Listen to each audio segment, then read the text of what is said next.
And now, from beyond our dimension, this is the JeffMara podcast. Here's Jeff. My guest is author Dr. Susan Plunket, who is a New York State licensed clinical psychologist for 33 years. Her favorite part of her work is interpreting dreams, which she believes are messages not only from the unconscious, but also into lives which we are simultaneously living on Earth as well as other galaxies. Today we're going to talk about dreams, multiple realities, and more. Dr. Plunket, thank you so much for being my guest today, and welcome. Thank you for having me. I'm delighted to be with you. What made you decide to become a Jungian psychologist over a Freudian or some other type? Because Jung was a mystic, an intuitive and a mystic, and open to all kinds of esoteric things, which made his approach much more attractive to me. And his view of the unconscious as vast inside of us as the starry heavens are outside of us. Whereas Freud thought of the unconscious as kind of an attic or a dumping ground for stuff we couldn't tolerate. Jung felt it was a whole world and there was gold in it, as well as stuff we might not want to look at. Is it true that Jung believed that dreams were generated from past lives?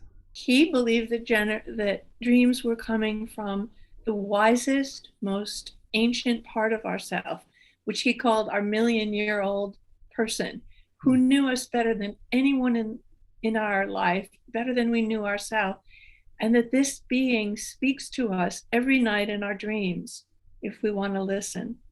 So they're coming from lots of different places because this ancient, eternal aspect of ourselves knows everything about us and the universe. Since he's stating that it's our million-year-old self, do you think that he believed that we are eternal? Oh, yes. He believed that therapy was never done until we came into alignment with our spiritual aspect, with our eternal aspect.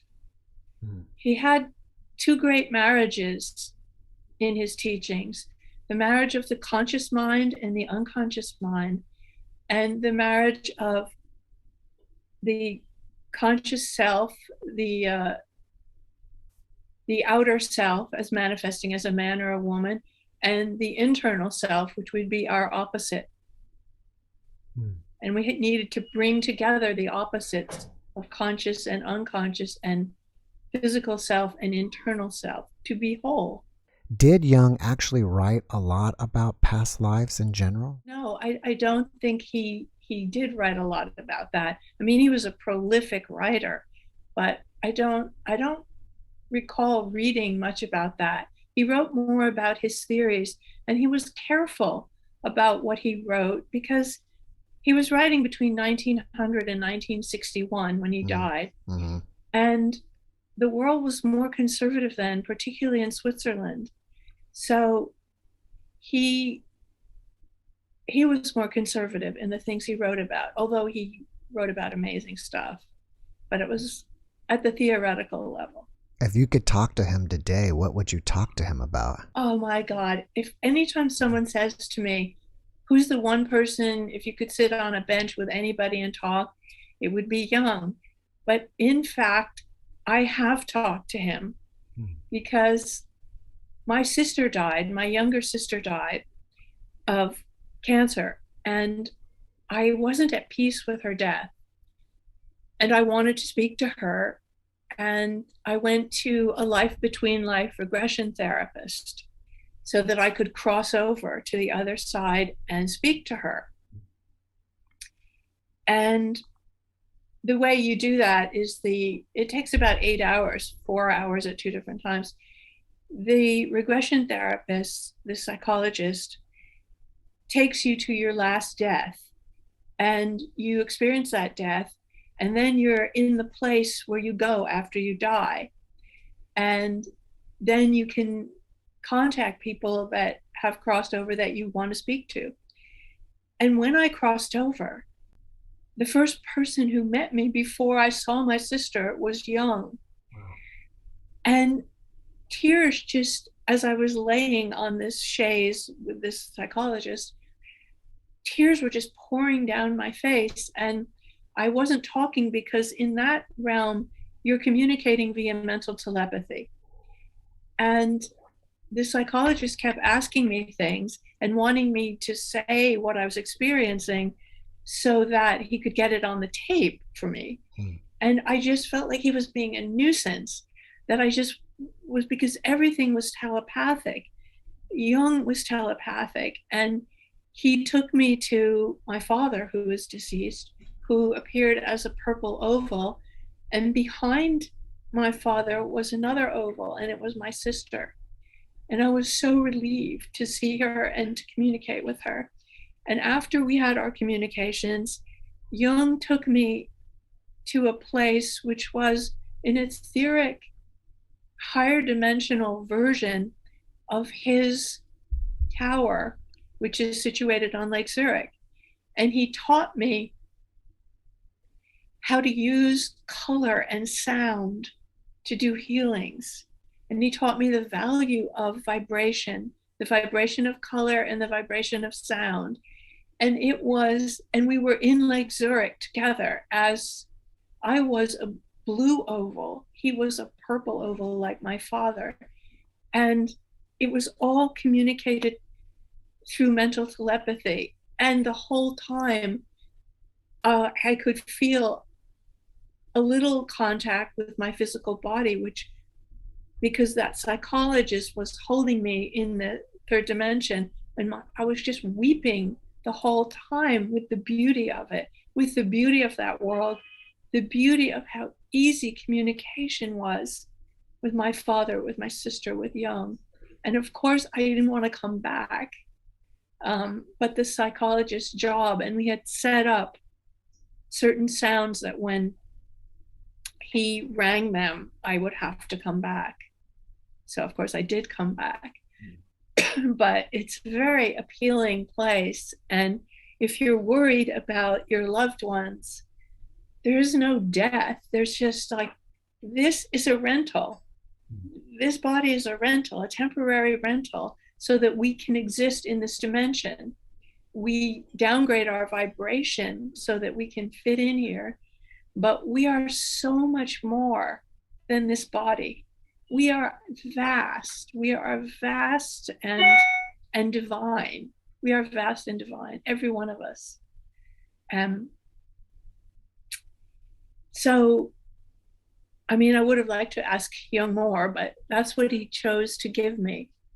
And the psychologist who was doing the regression said, do you want to train to do this kind of work? Because I'm getting that you could do this. And I asked the self that I was, he asked me when I was on the other side, and that self said, no, I'm very happy working with clients through their dreams, which are another door into the universe, and just channeling my books, which I didn't know I was supposed to do until Intuitive told me, you've been putting off this task too long. I didn't start writing until I was in my 60s. And I didn't know how to write or want to write. And they said, it'll just come to you. And I said, no, because I'm afraid to channel. I block it out. Occasionally I channel in sessions with clients without meaning to. Something drops in, I know it isn't me, my thought. So, but I block that stuff usually when I'm awake. So they deliver it to me from the formless realm in my dreams, which feels much safer to me. And then I write in the morning. And if I'm working with clients, if something comes through, then I'll share it, but I don't ask for it. One thing that I think is great about you is that not only are you willing and accepting to talk about channeling, you are a channeler, whereas I would assume that many, many of your colleagues would say that that's all nonsense. Oh, yeah. I think mainstream psychology is not ready for that yet. But the fact is, they're all channelers too. everyone can do it. Everyone can do it. Everyone gets messages, actually. We call it intuition. But what is intuition? Intuition is a knowing. And where did the knowing come from? I believe it came from your greater self. I think our higher self is channeling to us as one source and gives us intuitions. In this case, these books, several shamans and intuitives were the ones who told me to do it. And they said the information would come from the formless realm, from a council in the formless realm, very, connected to source, as are all of we connected to source. And that I could trust it. And so I do trust it. And also sometimes books fall into my hands that I guess I'm supposed to read, and I never know where I got it or how I got it. Suddenly I have it. And because they contain information that they want put into story form, because my books are stories, because that's how they've told me to write them, because stories are easier for people to absorb. We like archetypes. We like heroes and anti-heroes. Mm-hmm. We like goddesses, we like mythic creatures. It gives a glamour to life, and stories are easier to absorb. That's why I write in story form, stuff that I believe is true. We quite often talk about your higher self, and your higher self is located on the other side, and perhaps only part of you is here. So when we go to the other side, if that's true, and since everybody's higher self is always there, do you think we can contact anybody on the other side when we're there? Yeah, because they're all there too. Right. So that's why when I went over, I saw several aspects of people who are actually still living. Mm-hmm. And I realized, because we don't incarnate our entire, we are multiplex beings. We have many, our oversoul is made up of many souls, many aspects of us living simultaneously. People tend to believe in past lives, but I've come to believe that because physicists tell us there's no time, that everything is simultaneous. We could be simultaneously living on Earth in the 1800s and now. We could be simultaneously living in other galaxies on other planets. And I have had dreams of myself living on other planets. That's the only not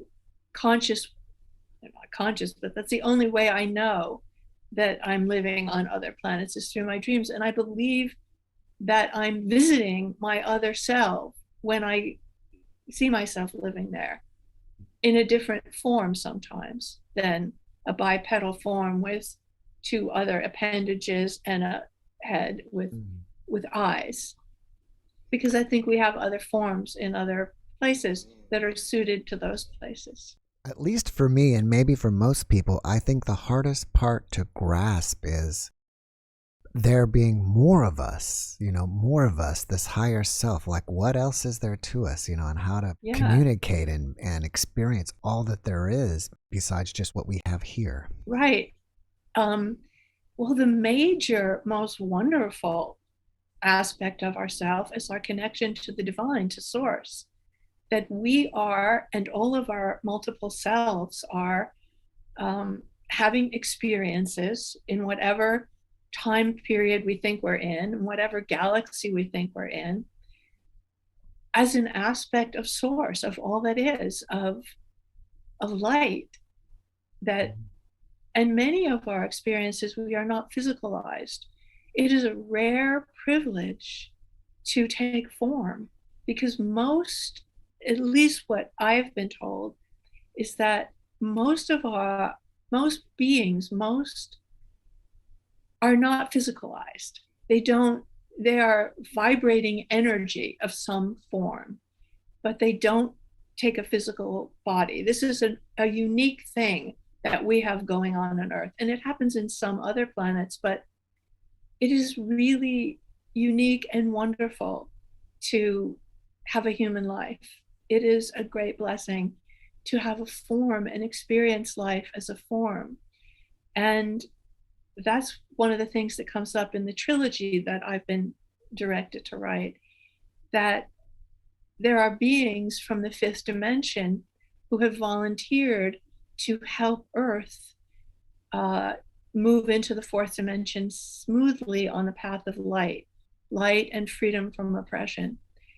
And most of them they've never been a human before, they've never been on Earth before. Mm-hmm. And the laws governing Earth, and this I believe is true, that you are not supposed to interfere here, although many entities do. You are not supposed to interfere here if you have not been born here, because there's a quarantine around Earth, which is supposed to keep travelers and ETs out. So the wanderers have had to be born as human infants in my books and grow up, and then remember that they've wandered here from another dimension, from a higher dimension.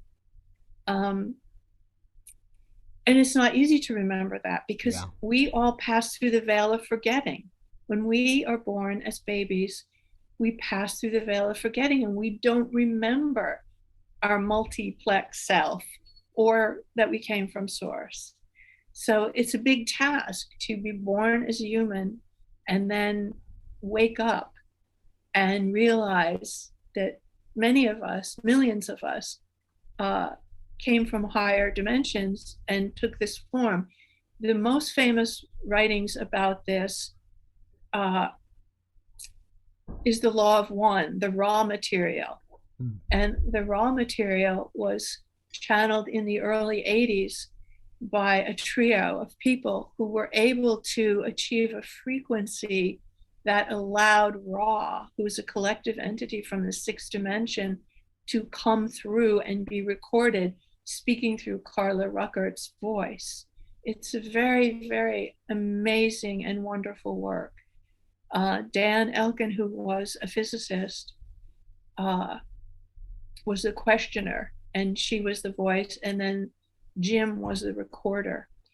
And it took the unique combination of their energies to open enough of a channel frequency to bring in this sixth dimensional being.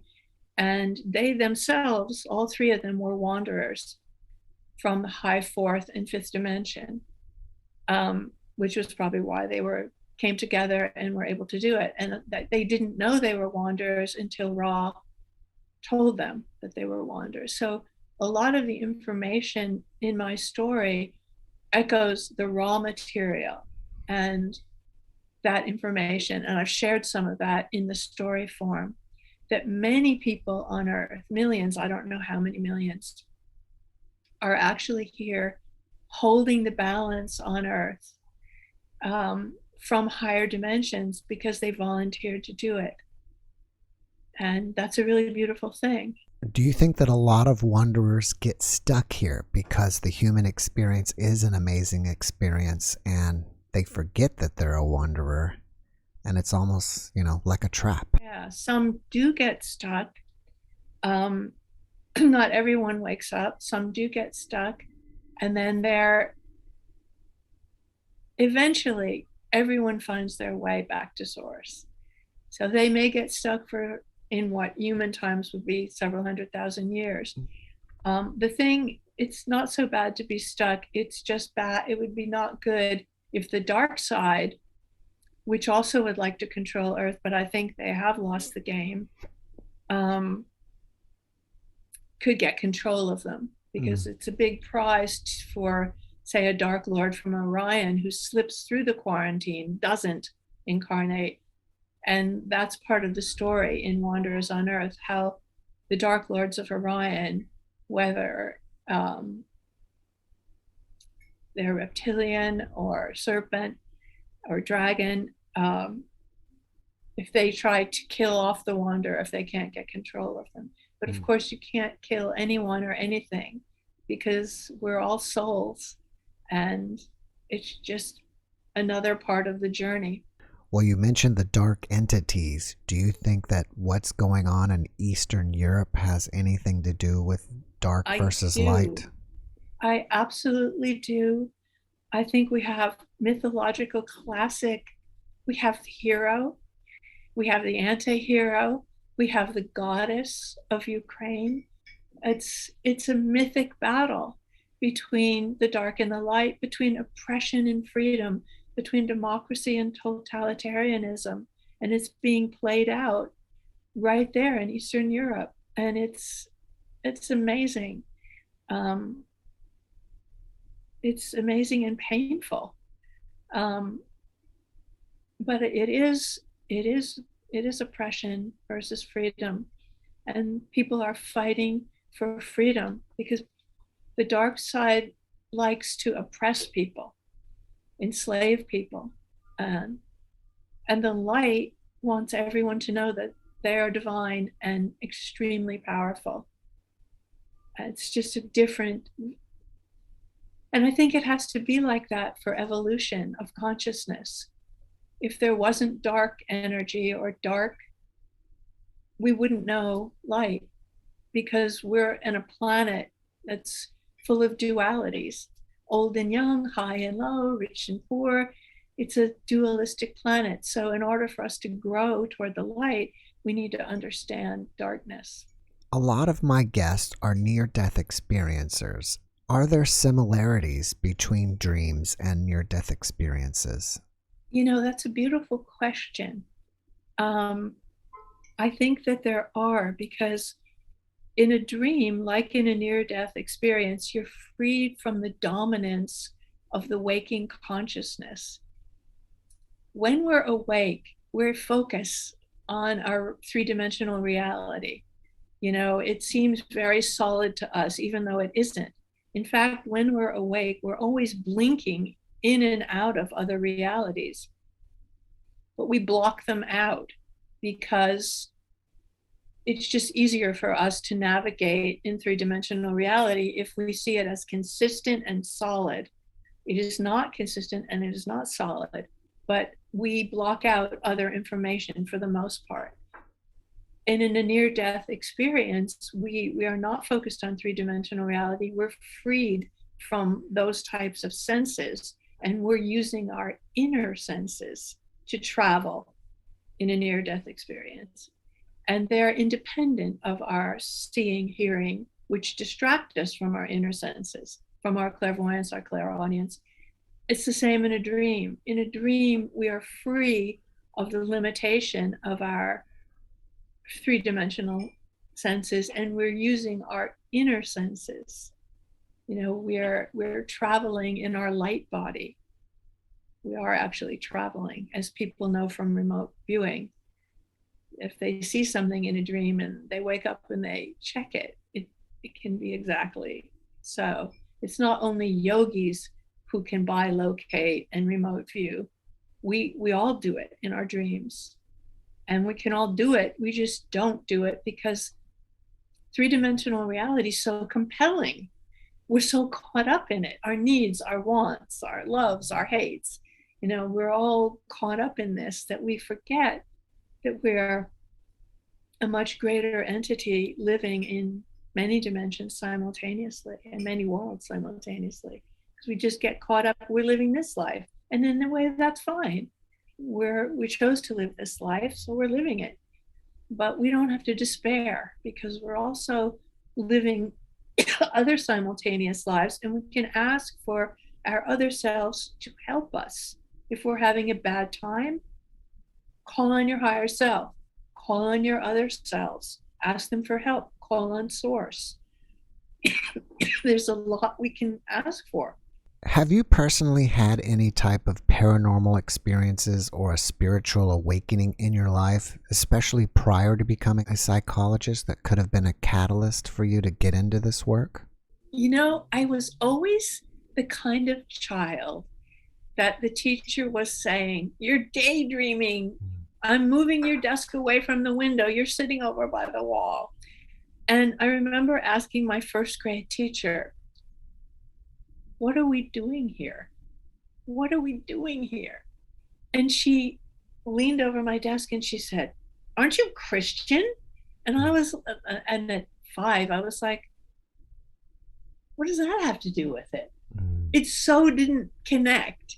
Religion did not connect to what I was asking about. What's going on? Why are we born? What's happening? What are we doing? What's the purpose of life? So I think I was asking that all my life. And not until I was quite old, like in my 60s, did I really get it and it all come together. I think I've been seeking answers my whole life. Always been, as a teenager, going into the Brahmin bookstore to get readings and seeking in different ways, using the tarot as a teenager, the I Ching as a teenager, looking, seeking, to figure out what we were doing here. But so not until my 60s did I feel like I knew the answer. And a lot of it came through the raw material and through channeling these books. Then it became clear we're all on a journey back to source. Now, maybe I knew that in my 20s, but I didn't understand what it meant. But in my 60s, I got it. We're here to wake up. We're here to help each other wake up and know that we are divine, that our consciousness is divine, and that we have this magnificent physical vehicle that allows us to experience so much, and that we don't even use a quarter of the power that we have. So I'm very happy, like that. I mean, that's my current working thing, that we're here to wake up and know that we're divine.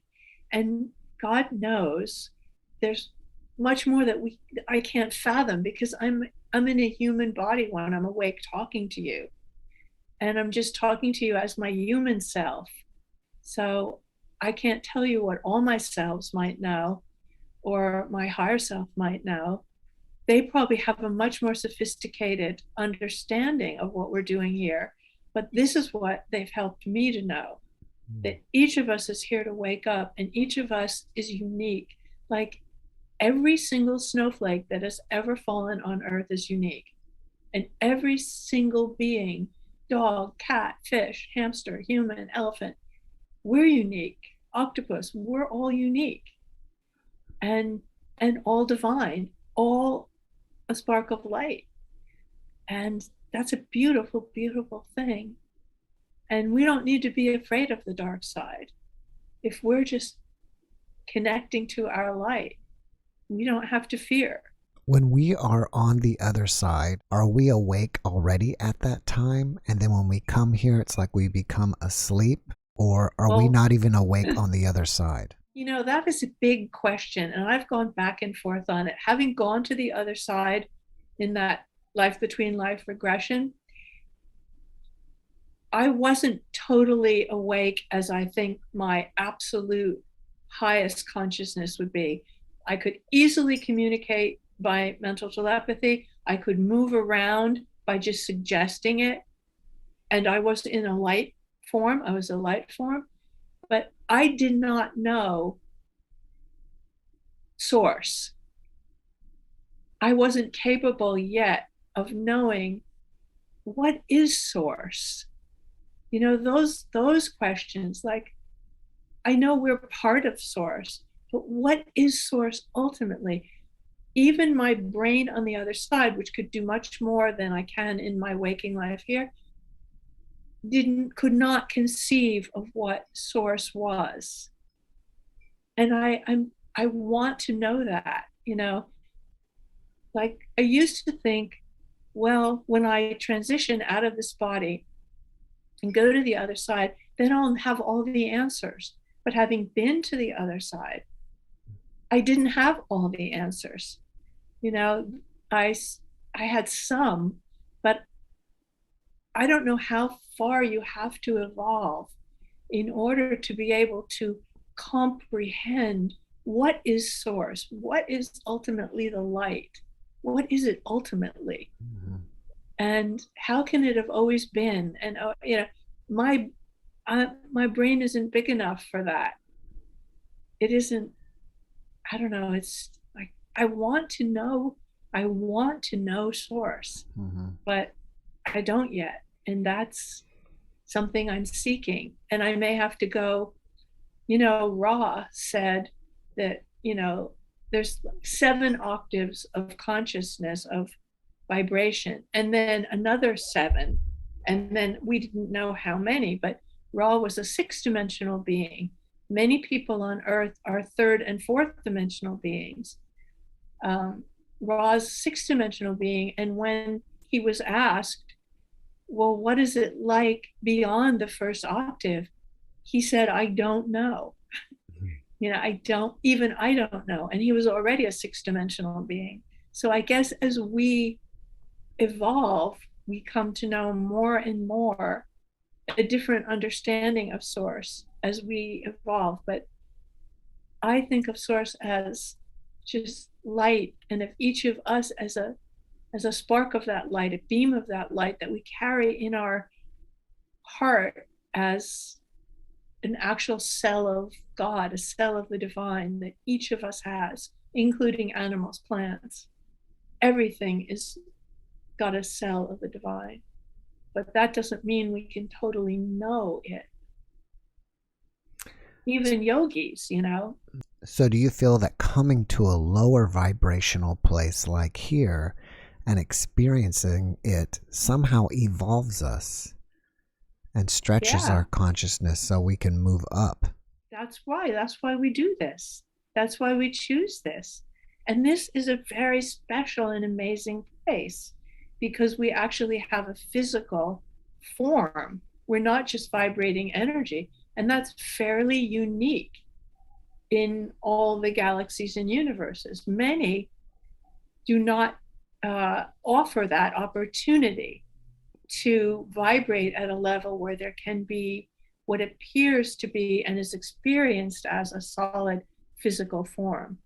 So what do you think that we can do while we're here to wake ourselves up as well as help ourselves evolve? Be aware that we are divine. Be aware that we're creating our reality with the choices we make, that the better we know ourselves, and that is even on the psychological, the better we know our issues, the less reactive we are, the happier we'll be. That the more we take ownership of our life, and rather than saying, oh, he did it to me, she did it to me, oh, that happened, blah, blah, blah. Jung famously said, and many things he said famously, but that which we think is fate isn't just visited upon us. It is often the externalization of what we don't own on the inside. And so it has to happen to us on the outside so that we can wake up. But the more we own about ourselves, the more we know ourselves, the more we know our dark side, our own dark side. Am I selfish? Am I greedy? Am I thoughtful? Am I lazy? Yeah, we all are sometimes, but am I also generous and loving and caring and self-sacrificing? Like, just look at what's going on in Eastern Europe. People, sending money and clothes and strollers.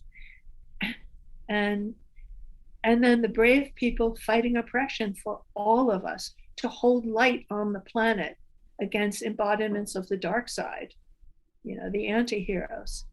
And that brave guy, the leader in Eastern Europe, who's like, I'm here, I'm standing firm to fight for the light, to fight for freedom against oppression. That inspires us all. So we have choices to make. We have choices, every one of us. How am I going to greet the day? Am I going to, there's I forget the name of it, a children's book, because Billy told his mother he loved her or something, and it sets off a chain. If you do one kind thing, tell your child, I love you before they go to school.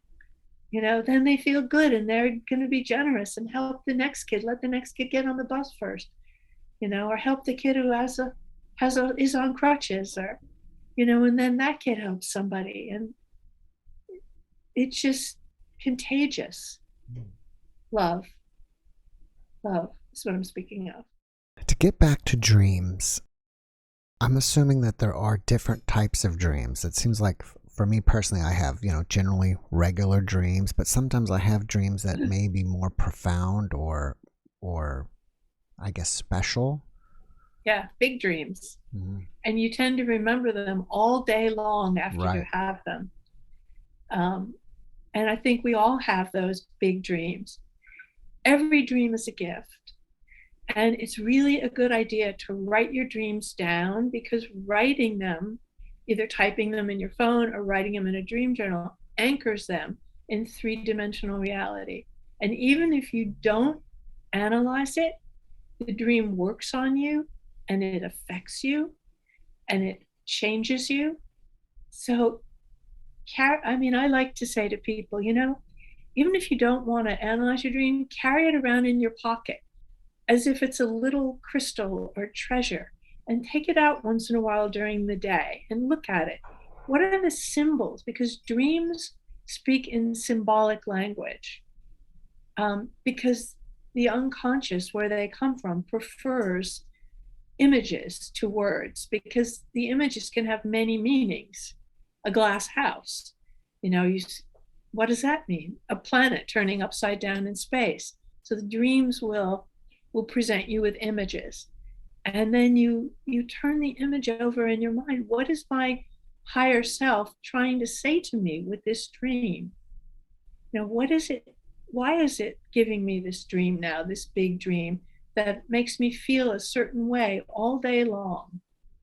Have you had one of those big dreams recently? Recently, no. I can give you one dream that was kind of a weirdest dream for me. Was I was sitting in a cafe outdoor with a friend and some being that I had never met before, and he was explaining to me why the global warming is happening, and he was saying it's because the Earth makes an oval around the sun and the degree of the oval has changed. And I just thought that was the strangest thing. It's kind of one of those dreams like, where did that come from? I even went and looked up eventually, is that true about, and they have a name for the shape of the oval. And yeah, it's like an ellipse. That was a visitation. That dream was a visitation by a being who wanted to tell you not to be afraid. That was a being of light, because you always can tell the difference if it's a being of light, because beings of light never evoke fear. The dark side, they work by evoking fear, scaring you.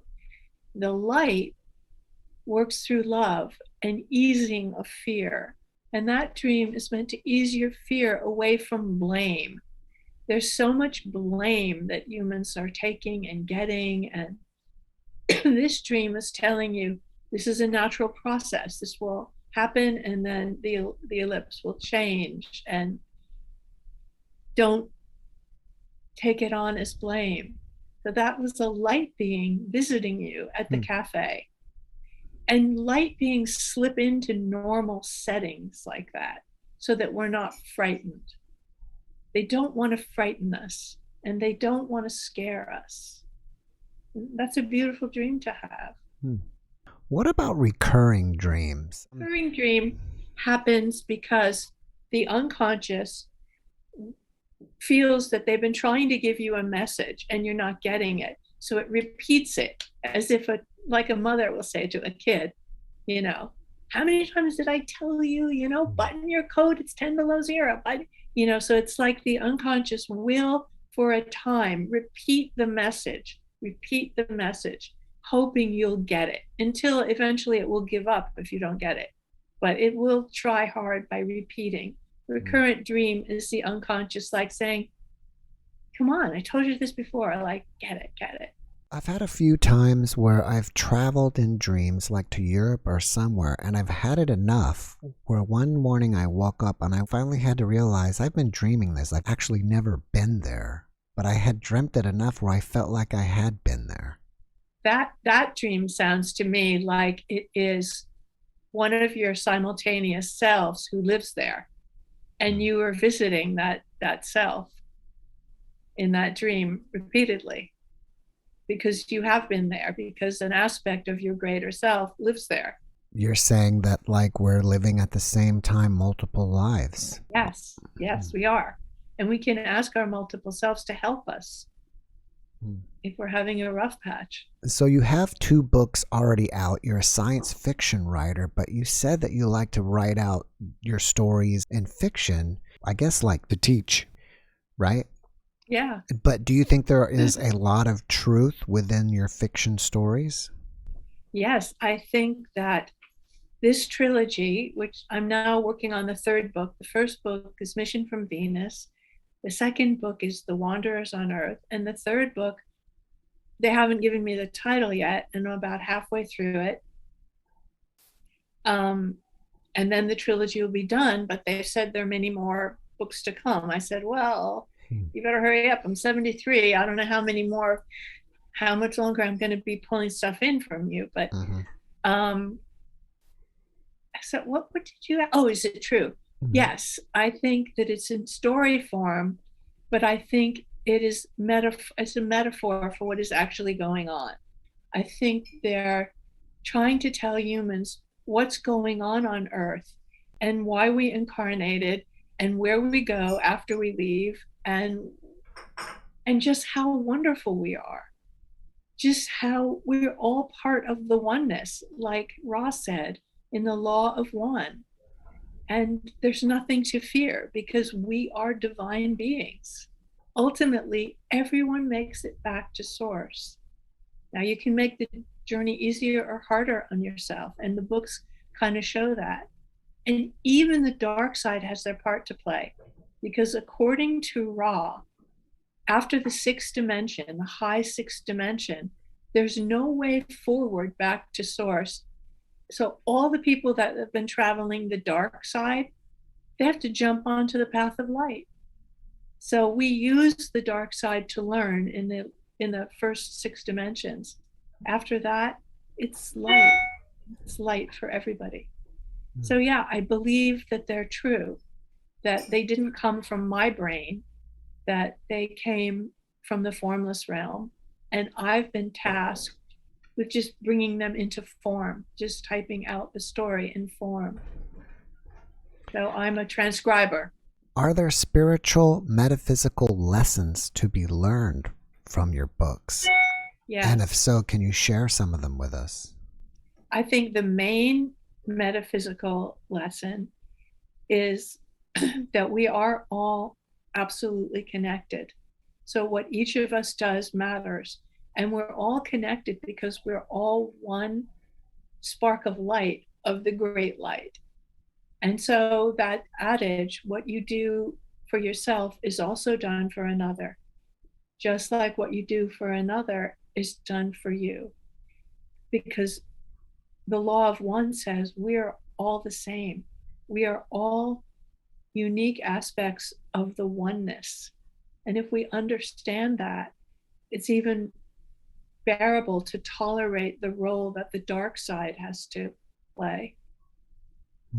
That is the main spiritual lesson, but there are little other ones woven in there. And there are like ideas for all kinds of things, health and just stuff that they told me that I put in there. Because I have characters, who have incarnated as human, and they love and they work and they go around to different places in the world to try to help. I'm sending them now to Eastern Europe. Do you think consciousness is a separate thing from our body, or do you think our body is a manifestation of consciousness in this realm? I think both are true. Consciousness, I think there's collective consciousness, and I think we tap into it. We tap into it all the time, and that's for intuition and that's for psychic knowledge. I think people who are psychics are tapping into that collective consciousness. It may be coming through a guide, or they may think it's coming through a guide, but there's a big consciousness. We even know now that psychologists, neuropsychologists know that memories aren't even stored in the physical brain. They're in the cloud. The cloud is not just the cloud, it's literally, there's a cloud of consciousness, a beautiful, vast consciousness. And we're just downloading all kinds of stuff all the time. And we have a choice about what to download. Where are we going to put our tuner, our focus, on positive things or on negative things in order to create our reality, in order to create our physical body, and our physical experience in this realm? Are we going to be miserable or happy? We choose. We choose. Many things are not done to us. We are the creators of a lot that happens. Even in our current lives, right? Yes. Yeah. Especially in our current lives. I spoke with Dr. Eben Alexander, the neurosurgeon who had the NDE, and he told me he cited somebody else's research, and he said that there is no part of the brain that you can cut out that the person will lose long-term memory. Amazing. Yeah. Amazing. You may lose the ability to change memories from short to long, but you can cut out anything and the long-term memories are still there. Yeah, because they're not in there. Right. They're out in the cloud. He was totally transformed by his near-death experience, because before that, he was kind of a rigid guy, a strict science guy. Mm-hmm. And then after it, he became so spiritual. Yeah. Do you meditate? Yeah, I do meditate. What type of meditation do you do? I switch it off. When I was in the 1970s, when I was in my early 20s, I learned TM, Transcendental Meditation. And so I used a mantra in those early years. Occasionally, I still do that. But now I do a very simple meditation, which anyone can do. I lie flat on my back, on my bed or my yoga mat, for like an hour or two a day. And I just affirm my spirit, my soul, which I believe is hanging out around my body, part of it anyway, part of it is other places. I just acknowledge that I am more than this body. And then I acknowledge my greater being, my higher self. And then I acknowledge that I am the spark of the divine, that I am connected to the divine. And then I just breathe and try to focus on knowing the divine, asking to know it. And I'll breathe in, I'll breathe out. My mind will wander, I'll see visions, but I just let it go. It's a way of just tuning in to my greater being and acknowledging that I am not just this temporary rental that I'm walking around in the third dimension in. You mentioned that you are a channeler. Can you recall, and if so, can you share the very first time you ever channeled and how that played out for you, and maybe how you possibly were doubting it and how you decided that this was real?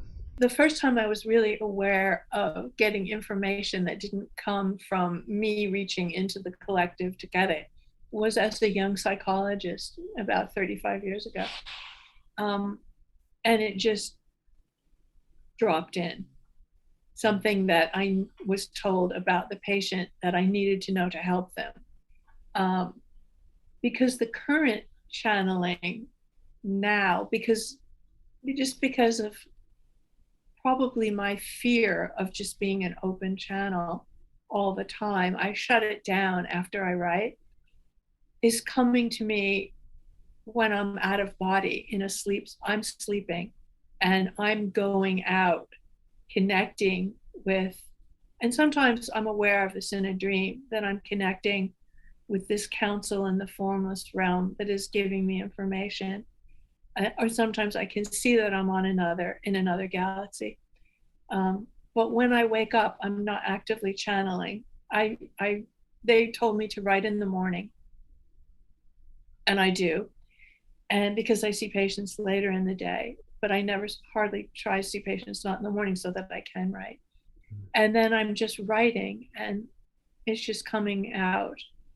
And sometimes I'm aware that they're changing a word or that they're seem to be around, but it's not like I see them, like I can see you, except in my dreams. And that's probably because of my fear of blocking it in waking life. Your fear of and what? because of not wanting other entities coming in or something. I'm not sure why I block it in waking life. I used to create fictional stories for another one of my YouTube channel, and it was kind of like writing stories. And a lot of times stories or ideas would come from me not when I'm physically trying to do that, but when I'm out doing something else, like taking a shower or mowing the lawn or something completely away from that. But then the story will just come to me. That's right, because it's given to you from either your higher self, a guide, or one of your other simultaneous selves, and you're not blocking it. Your focus is, we get into a trance sometimes when we're watering or mowing and stuff like that. Right. Because then if someone approaches you, you might jump, which lets you know, oh, I was in a trance. So when you're in a trance, your other aspects are delivering things to you. It's easier for them if you're not consciously focused and blocking them. What is the difference then between being a medium and channeling? I don't know all the stuff about all these terms, but there are voice channels. Very often mediums are voice channels. They leave, some of them just leave their body and allow the other being to come in and do the work. That's like full on. I don't do that, at least not consciously, because that would be too frightening to me. But there are wonderful mediums who just get Carla Rucker in The Law of One, in Raw material. She got out of the way and Raw took over her vocal cords. Jane Roberts, who channeled Seth, she got out of the way and Seth took over her vocal cords. There are people who do that and they feel okay to do that. They give up their physical body and allow a higher entity, or I hope it's always a higher entity for their sake, to take over. I've never allowed that because it's too scary to me. Why is that? I'd rather just get the information, because I guess I'd be thinking like, what if I can't get back? Yeah. I know it would ultimately be okay, but what if it's not the entity that I think it is? Could I trust myself to know who it is? Because there's all kinds of entities. I mean, ultimately, every entity is divine, whatever role they're playing in whatever drama they're in. But I'm in the third dimension here, and I still have fear. I know that there's love and fear, and I try to come from love, but I am a being who has fear too. So I can't do what those mediums do, who give up their body and their vocal cords and their eyes. All right, Susan, well, I'm running out of time with you. So again, can they find your... Thank you. And I agree. Can they find your books on your website, or can I go to Amazon? They can find them on my website. They can go to Amazon. Yes, Susan Plunket has one T. And the books are The Mission from Venus and The Wanderers on Earth. And please enjoy them if whoever wants to read them. All right, besides being an author and writing your third book and seeing patients, do you have anything else going on that you want us to know about? Probably, but I'm blocking. My eyes just fell on my Labrador Retriever. I walk him every day. I love dogs. I love animals. I have 2 cats and a dog. And I'm raising my daughter. Well, she's 27. She doesn't need much raising. But I have a kind of normal-ish life. Although my daughter would disagree. She'd be like, woo-hoo, my mom is woo-hoo, get ready. Or mom, don't bring anything up when my friends come. Don't talk But inevitably, your friends love it. If people want to reach out to you and ask you questions or chit chat with you, are you open to that? And if so, Yeah, they can email me. My Okay. email is also on my website. The website is susanplunket.com. Really simple, susanplunket.com. And there's a contact button on there, and they can email me if they have any questions. All right, Susan, well, before we finish up, can you leave us with one last positive message? You are all divine. Every single one of you, whatever you might think of yourself, you are divine. Love yourself. Listen to your dreams and love yourself. Well, thank you for that message. And Susan, thank you again for being my guest today. Once you finish your third book, contact me and let's get you back on to talk about it. Great. I love that. All right. Thanks. Bye. Have a great rest of your day. Bye-bye. You too. Bye.